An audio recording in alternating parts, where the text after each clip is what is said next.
at home. All right.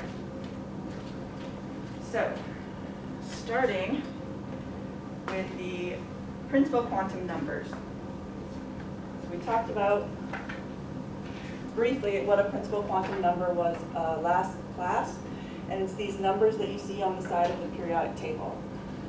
Does everyone have a periodic table in front of them? So it might be helpful, especially for people at home as well, to have one. Hopefully I brought one. You might want to just start label, like when you go through these videos or the PowerPoints, write everywhere on the periodic table. Label it. Have it ready when you take your exam. It's going to make your life a lot easier.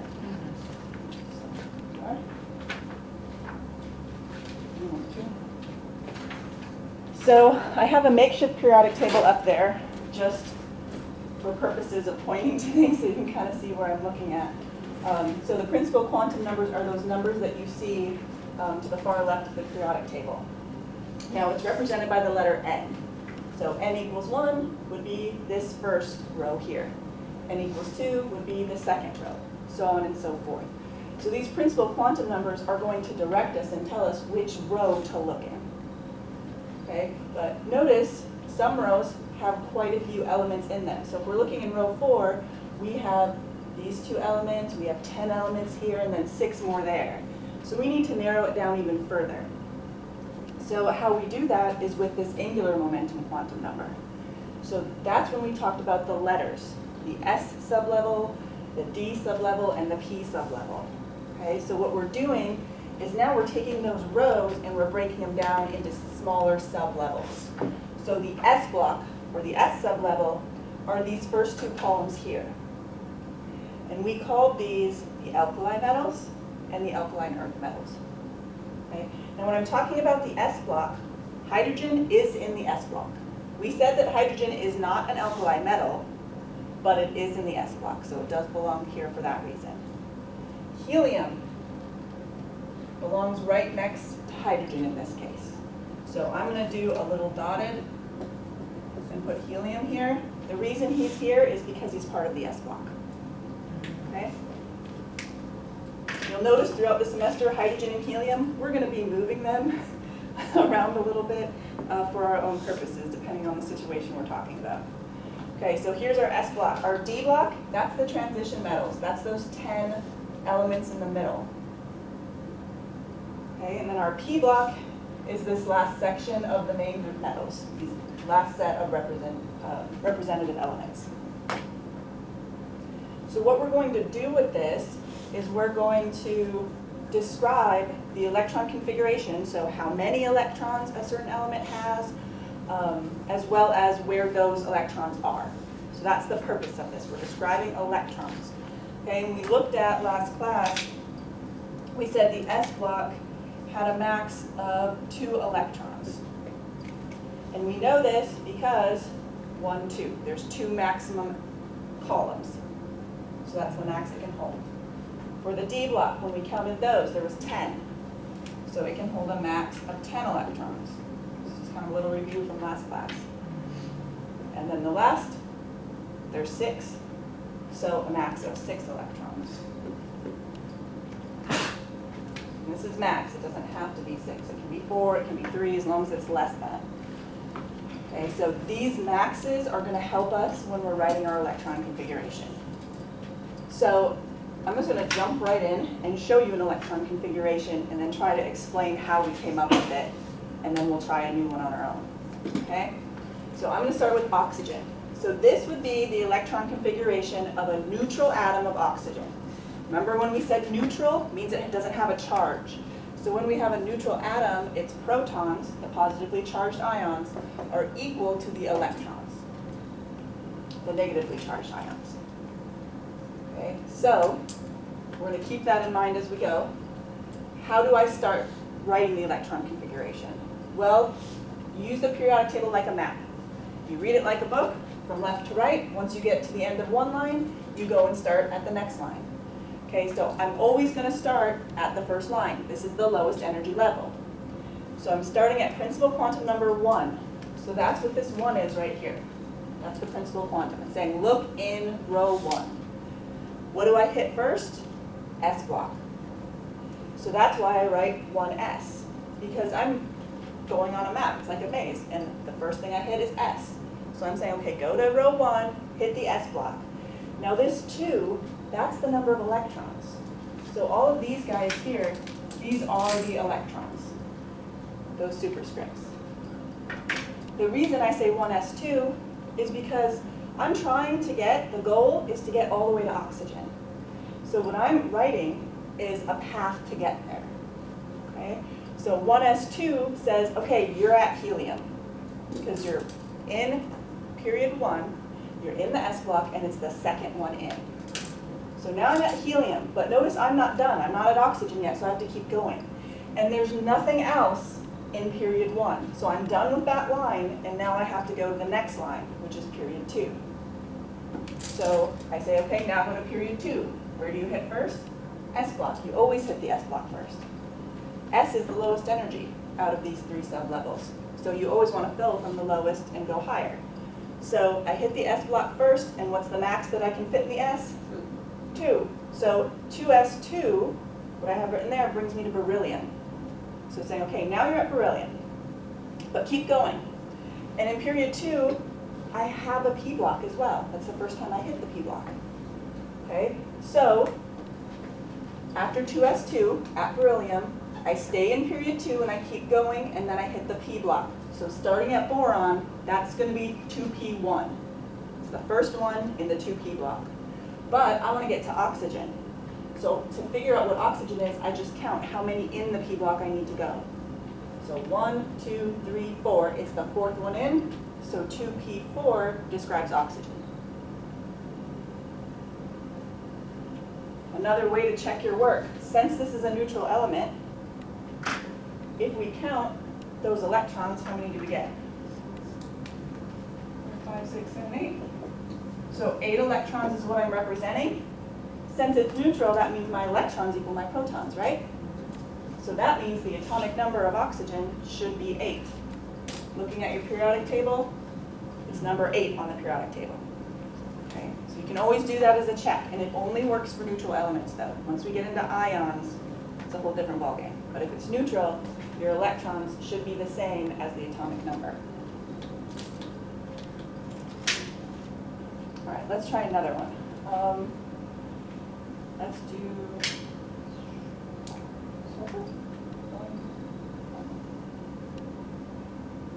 silicon. God, marker, I had a good one, and then I lost it. So we're going to try doing silicon, Si. So we're going to describe the electron configuration of silicon. How many electrons it has and where they're at. So are they in the 1s, are they in the 2s, so on and so forth. When we do it though, we have to start from the top. Always start at the 1s. So I go to 1s, what's going to be my superscript? 2, because I want to go all the way past helium. There's nothing else in the period 1.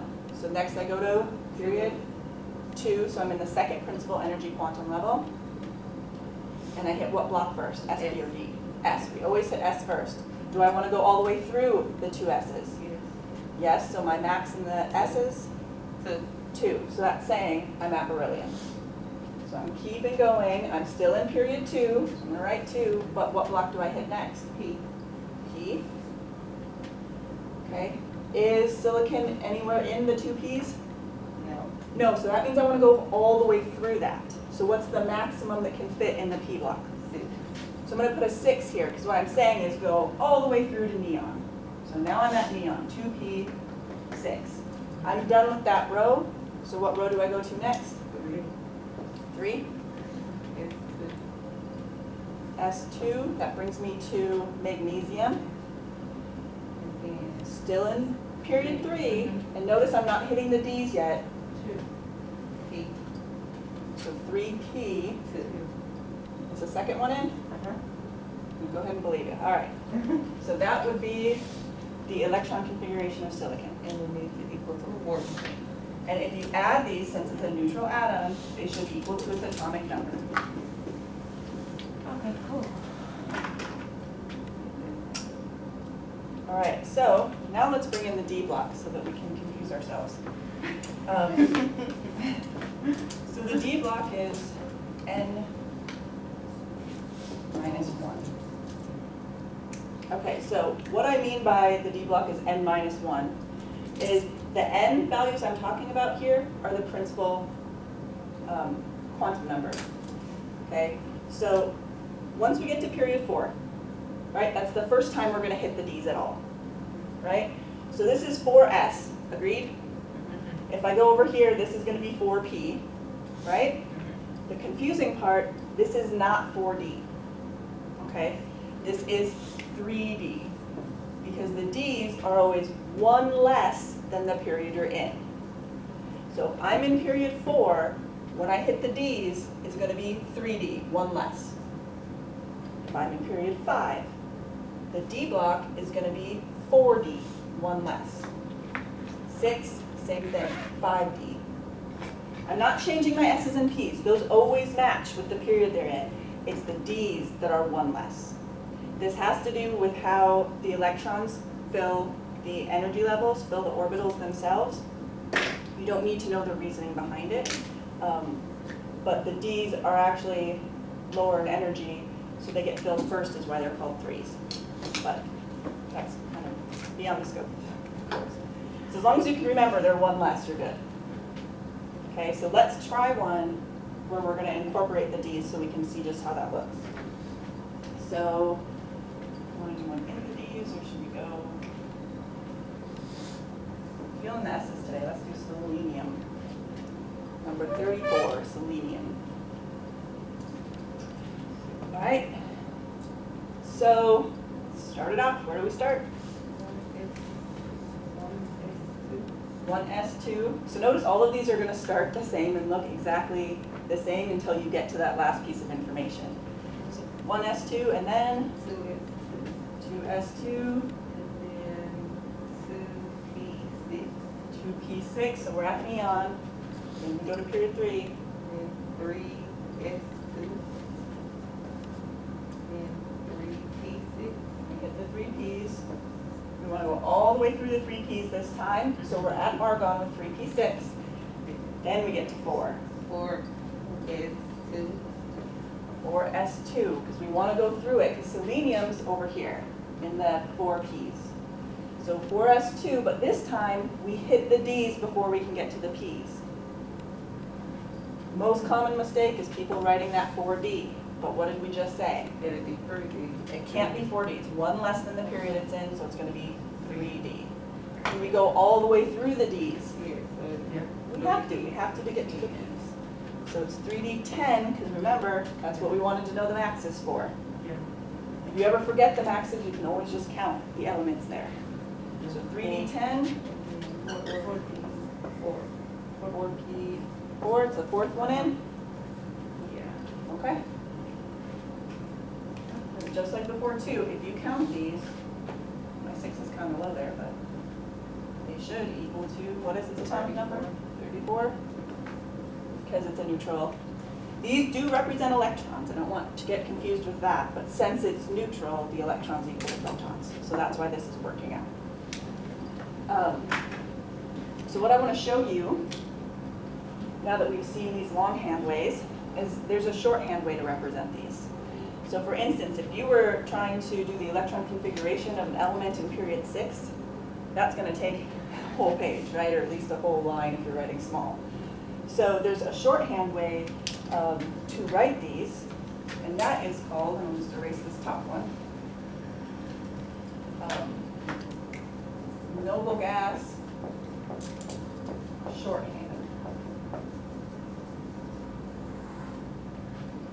And what the noble gas shorthand way is, you can cut out part of this electron configuration and write the noble gas in brackets instead.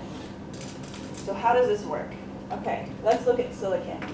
So what period is silicon in? It's going to be in the 3. So its principal quantum level is 3, right? 3p2 more specifically. So what I can do, instead of writing all of this, is I can look at the noble gas in the period above where silicon is. So silicon is in period 3, so if I look at the noble gas in period 2, so here's period 3, right? I want to look at the noble gas in period 2, up here. So what noble gas is in period 2? Remember, the noble gas is this row here. So it's neon. Okay, so why does that help me? Well, you'll see as we go, noble gases are like the cool kids of the periodic table. We're going to be using them for a lot of shortcuts. So if I can write neon in brackets, what that does for me is I don't have to write this entire section. Why?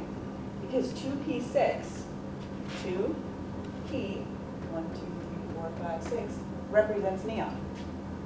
Okay, so if I write neon, what I'm saying is, okay, instead of starting at hydrogen like we've always been doing, start at neon. And then go from there.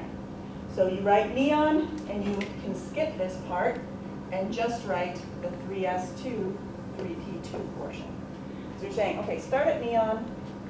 What period's after neon? Period 3. So I want to go 3s2 to magnesium, over to the 3p's, and silicon is the second one in. So you can represent it either way. So let's try the same thing with selenium. So this is the long version, starting at hydrogen. Okay? In order to do the noble gas shorthand, you're always looking at the noble gas in the row above the element that you're talking about. So it's going to be argon this time. So what is the principal quantum number for selenium? What period is it in? 4.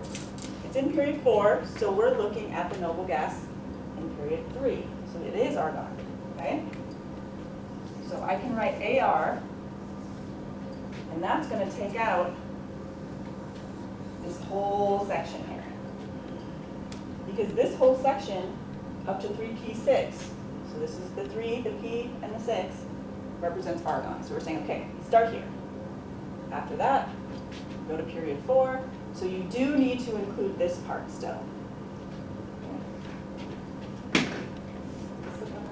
I don't know if I'm having bad markers or I'm just writing too much. Let's do 3d10. Now you add the electron number. So if you wanted to add them, is that what you're asking? You can still do that, but instead you would take the atomic number of argon. Yeah, you add to the others electrons. Right. So argon, the atomic number is 18, so you would start at 18 Okay. and then add 2 and 10 and 4, and that should still give you the correct answer. So you can still double check your work this way, you just have to start with argon's atomic number Okay. in that case.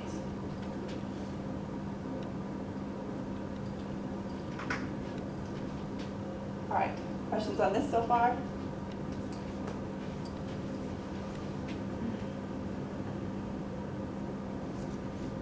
I want to leave that periodic table up, don't I? Okay. So,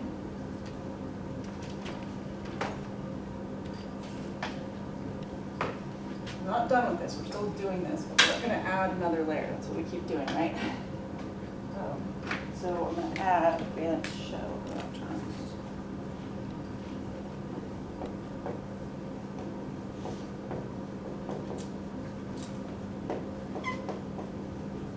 Since we're talking about electrons,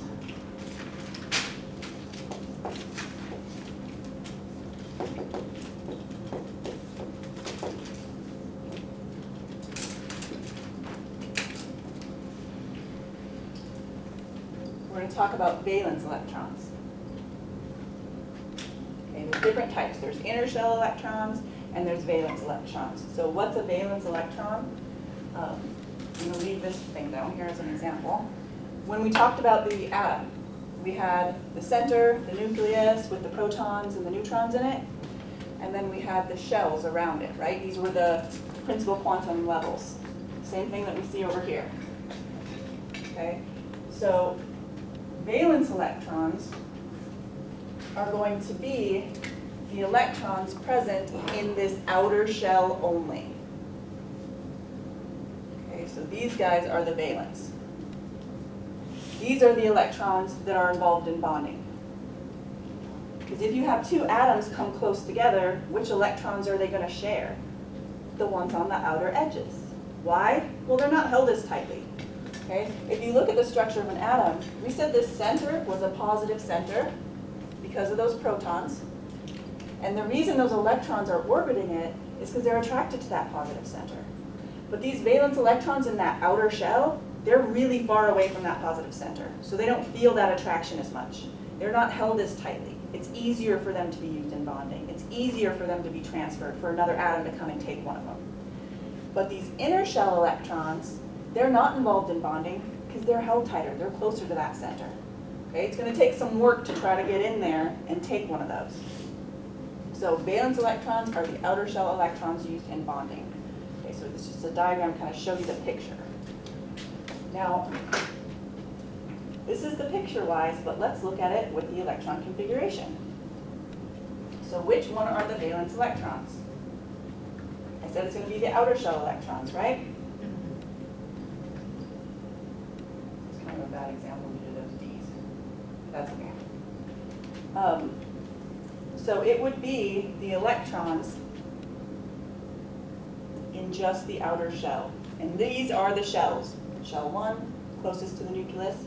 Shell 2, shell 3, shell 4, so on and so forth. So whatever the highest number is, the highest principal quantum level number, those are your valence. Okay, so this, 4, and this. Notice I didn't circle the 3D. The reason he's 3D is because those aren't valence electrons, those are inner shell. Okay, so just these two would be the valence in the 4th shell. So if I added another shell to this guy, we add an inner shell. We have n equals 1, n equals 2, n equals 3.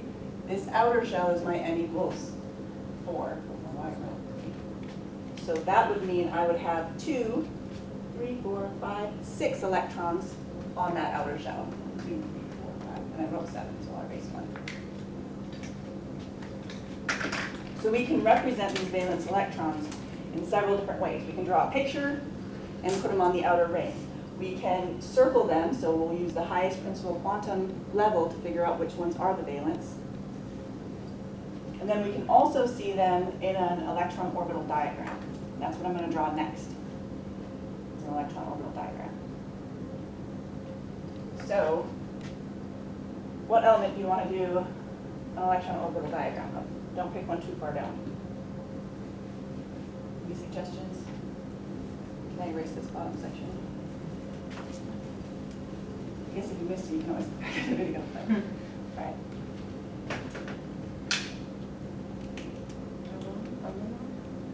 Aluminum? Okay, let's do aluminum. So now I'm going to put the line here so we can look at a orbital diagram.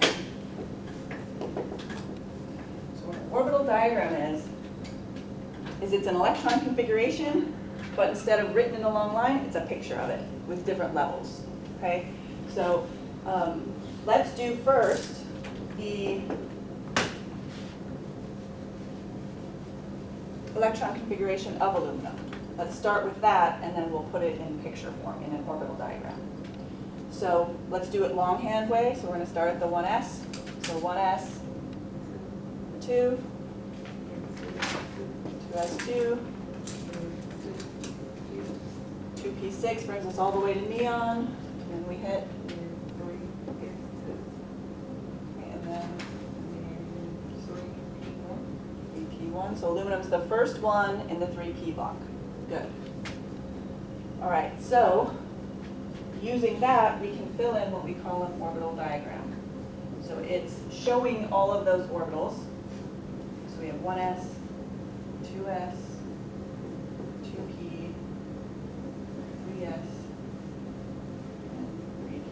So that's as far as I'm going to go. This is the energy, this is my nucleus. Okay, so what this is doing is it's taking that atom that we just saw,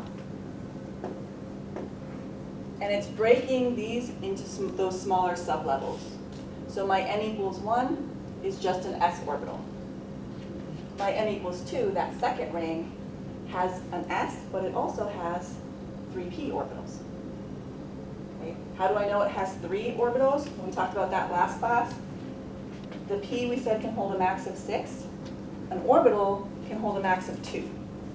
So if the P block needs 6 electrons to be completely filled, that means it has to have 3 separate orbitals because only 2 can go in each. Okay.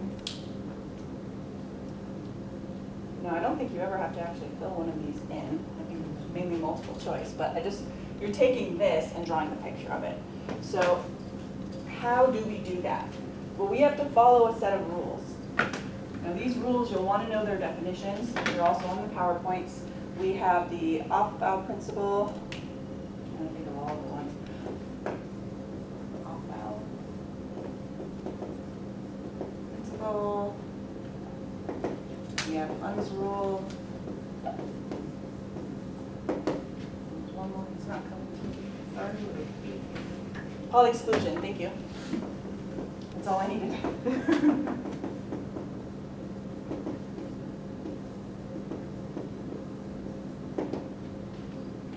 So these rules will help us figure out or know how to fill this in.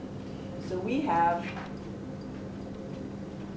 the off-bow principle tells us to start filling in at the bottom. So start at the lowest energy.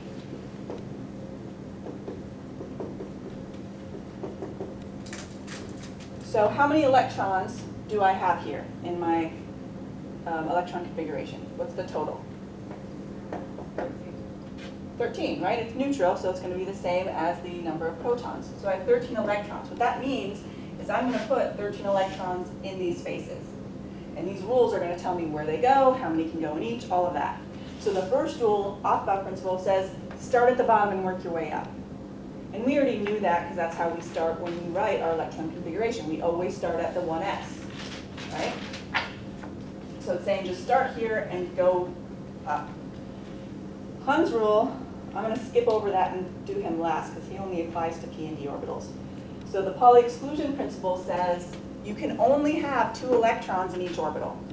And the orbitals are these spaces. Okay, so I can only have 2 electrons in each orbital.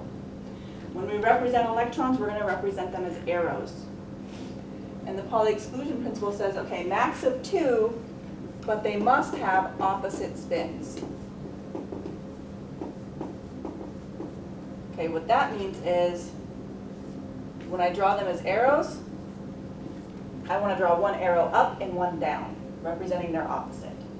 So the only thing you don't want to do is have 2 electrons in one orbital and they're both pointing the same direction. That's wrong. Okay, doesn't matter which one's up and which one's down as long as they're opposite. Now Hund's rule is the last rule and it only applies to P and D. And it says that basically don't pair up electrons unless you have to.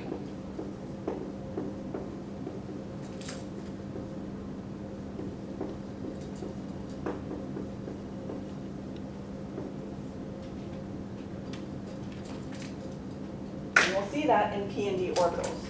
So an example of that, once I get to this P orbital, when I start putting electrons in it, Hund's rule is telling me to put 1 in each before I start pairing. The reason for that, electrons, negatively charged. Opposites attract, but like repel, okay? So since they all negatively charged, they repel each other. They want to be as far apart as possible. So only pair them if you have to, okay? So let's look, using these rules, how to represent this electron configuration in an orbital diagram. So 1s2, that's telling me I need 2 electrons here, right? When I put them, according to Pauli exclusion principle, I want 1 arrow up and 1 arrow down. Doesn't matter which, you could have wrote it the other way. So that's 2 electrons. Next I get to the 2s. How many electrons is going to go in that guy? 2. 2 as well, 1 up, 1 down. When I get to the 2p, I want 6, so I am going to be filling out this whole thing. Hund's rule just says put 1 in each before you pair. Honestly, I wouldn't know the difference if it's completely full, right? But if you have a half-filled P, you want to make sure to have just 1 in each. 3s, that's my next energy level. So we're really just following along with this, right? And I want 2 electrons in there. And then with the 3p, there's just 1. So just pick a spot. And you could have a down arrow. It doesn't have to be an up one. Just make sure there's only 1 in the 3p.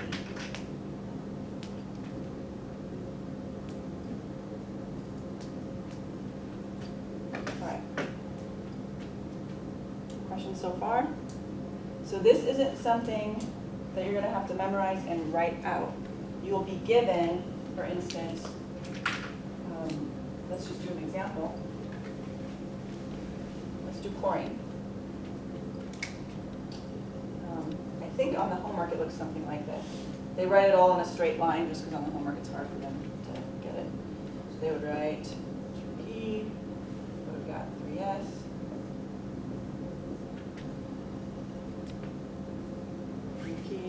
and I'm going to choose phosphorus. Because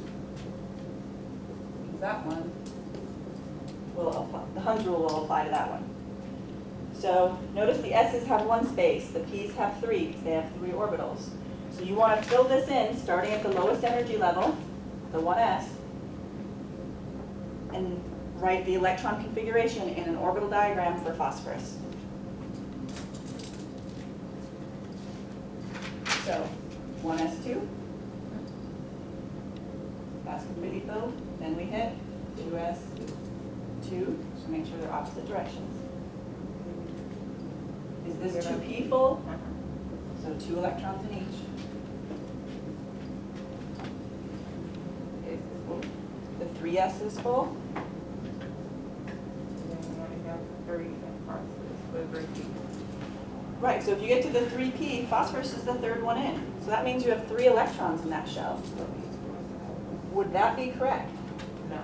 No, I have 3 electrons though. Why isn't it correct? You're not supposed to pair them unless it's necessary. Right, this is where that Hund's rule comes. So we didn't see it in the last example. That's why I wanted to do one like this. It says don't pair unless you have to, and I paired 1. So I don't want to do that. I want to spread them out. So the correct one would be 3 spaces, and you have just 1 electron in each. And your arrows can be down. They don't have to be up. That's not important.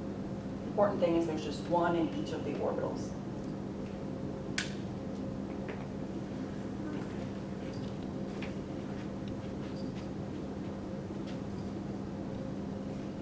So when I looked at the homework, this was an example. It wasn't phosphorus, it was a different one, but it basically gives you arrows that you can pick and put in the empty spaces. So that's how you would fill one like that out. Just make sure you're applying the rules and not pairing if you don't have to. Make sure the arrows are opposite directions in every orbital, and you'll be good. Questions? All this stuff is very new. I know it can get overwhelming. And the reason I wanted to draw one of these too is because we were talking about valence electrons. I'm still on that topic. But the valence electrons, what would they be in this aluminum one, for example? Because remember, this is aluminum.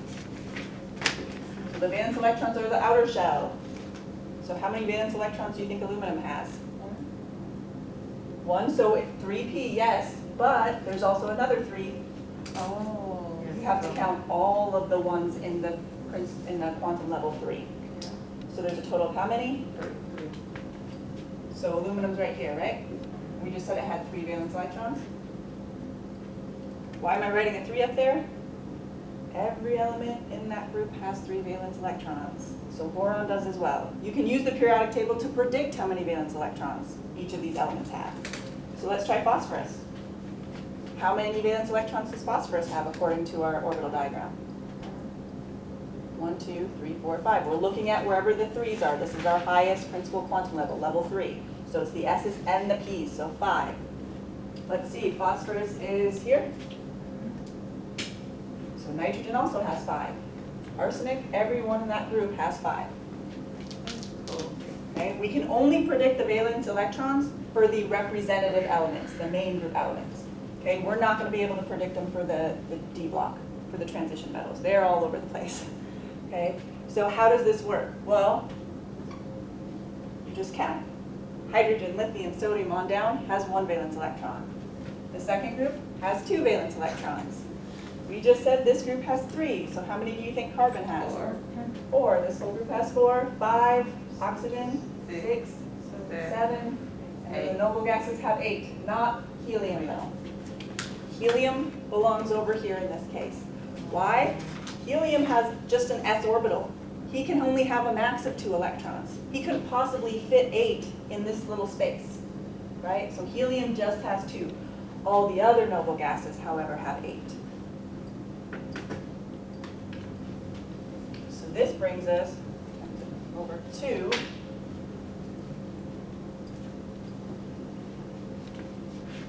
the octet rule. So now that we've talked about the noble gases having 8, let's define the octet rule. Black because it shows up better. Octet rule, all atoms, and there's exceptions to every rule, so let me write the exception right away, except hydrogen and helium. They only have that s orbital, so they can only have a max of 2. But all other atoms want 8 electrons. That's why it's called octet, 8. They all want 8. 8 is going to make them happy. We said one of the qualities of the noble gases in group 8 here were that they were happy, they were stable, they were inert, they were unreactive. Why? Because they have a full shell. They have a full outer valence electron shell. They don't need any more electrons. They don't want to give any away. So the goal of all the other main group elements is to be happy like the noble gases are. Okay, and in order to be happy like the noble gases, they need to either gain electrons or lose electrons or share electrons to get there. All right, so we said we can predict the valence electrons, that's these numbers in red, based off of where the main group elements are in the periodic table. Well, we can also predict the charges. So when I'm talking about charges, I'm now talking about ions. So this octet rule is going to cause these other elements to lose electrons or gain electrons. Well, what happens if you lose an electron or gain an electron? You become an ion.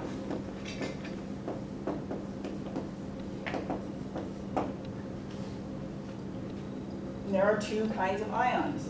There's a cation, which is a positive ion. And a way to remember that, little mnemonic device, Ca, and then imagine that being a plus sign instead of a T, Ca positive ion. So a positive ion, just to give an example, would be like lithium with a plus sign, okay, positive ion. It is no longer neutral. Okay, why is it a plus though? Do you think it lost an electron or gained? Remember, electrons are negatively charged. This is kind of a hard concept to grasp. Do you think it lost an electron to become positive or gained an electron? So you think positive must be gaining, right? That's why it's a hard concept. It's the opposite. Electrons are negative. So if you gained a negative charge, you would become negative. So this is actually losing electrons for positive ions because it lost a negative charge. So now it's positive.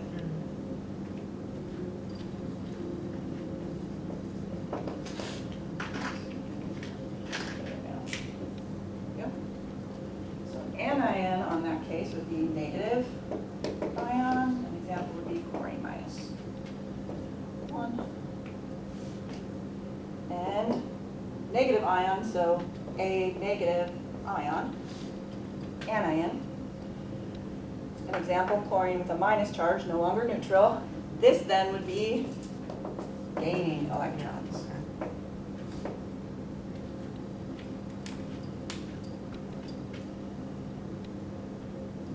So we can figure out, based off the periodic table, where the cations are, where the anions are. We can predict, if I give you a main group element, if it will most likely gain electrons or if it will most likely lose electrons.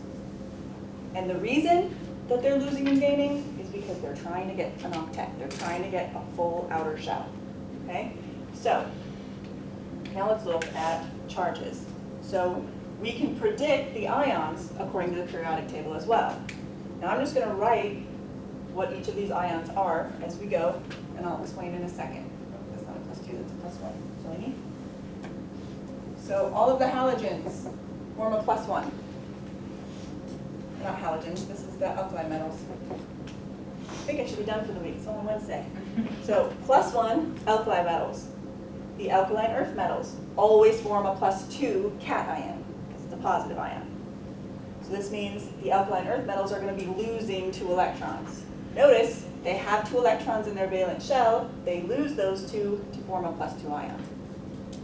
Alkali metals, they always form a +1 ion. Why? Because they have 1 valence electron and they lose that 1 valence electron to get a full octet. Over here, and this is mainly just aluminum. I think it's the only one we look at in this section. We might look at gallium as well. But he forms a +3. Okay, we ignore group 4, because group 4 is a hodgepodge of elements, so we're not going to talk about what they do. They can be a +4 or a -4, so we're going to ignore them. So you don't need to know what charge that group does. Group 5 forms a -3, so we're seeing our first anion. So why does it form a -3? Well, let's see. It has 5 valence electrons. How many does it want? 8. Everybody wants 8. So if it already has 5, when it gains that -3 charge, it gains it because it's gaining 3 more negative electrons. 5 + 3, 8. So it forms a -3 because 3 more electrons, and it's a noble gas. So how many do you think oxygen's going to gain? How many electrons? It's going to be a -2 because it's going to gain 2 electrons to be in the noble gas state. And then all the halogens, fluorine, chlorine, bromine, iodine, -1.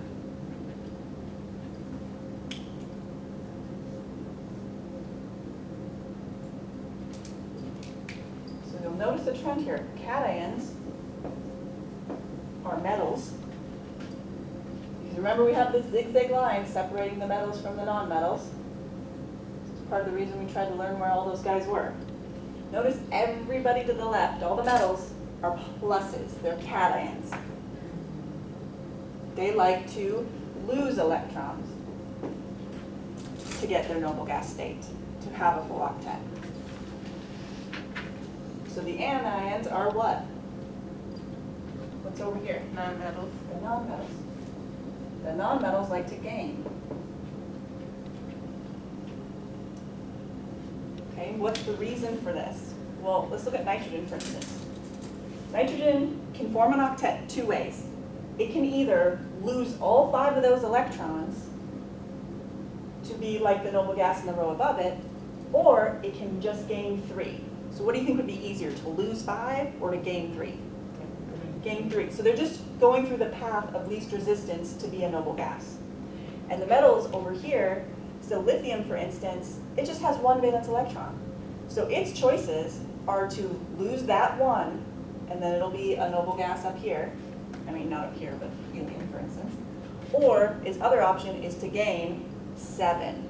And gaining 7 is going to be way more work. So that's why metals choose to lose, is because they only have a few to start with. And the non-metals gain because they're so close to being there already. All right. Questions so far? So you said in that row for aluminum, everything would be gaining 3, right?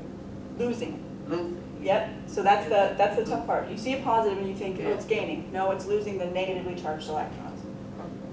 Yes. Aluminum and gallium are probably the only 2 examples we'll see of that. And we'll talk about this when we get into covalent and ionic bonding. Boron's usually covalent. It shares, so it's not going to lose or gain anything. Boron usually shares. Because this is that group that has, you know, semi-metals, metals, and a whole bunch of other things in it, so it's kind of a tricky one. So mainly just aluminum and gallium for that +3 charge. I think we're running out of time, but we've learned the basic premise of anything. The only thing we haven't covered is isoelectronic. So isoelectronic is 2 atoms or ions that have the same number of electrons. So that's the last topic we need to cover. So I'll be covering that on Friday. You're welcome to come in if you want to. Otherwise, you can watch the video. And I do give the definition on the PowerPoints as well. But what I'm going to do Friday is talk about isoelectronic, the definition, but then I'm just going to do a ton of different examples with electron configuration in ions, now that we've added ions into it. isoelectronic examples. I went through the homework and I'm gonna do examples similar to the homework for the more difficult ones. And basically just put what we learned to use, essentially. So isoelectronics is the only topic we haven't covered, but we're almost there. So there's still that 50-minute class on Friday to do it. I think that's it for me. Your homework for chapter 2 is due on Sunday. So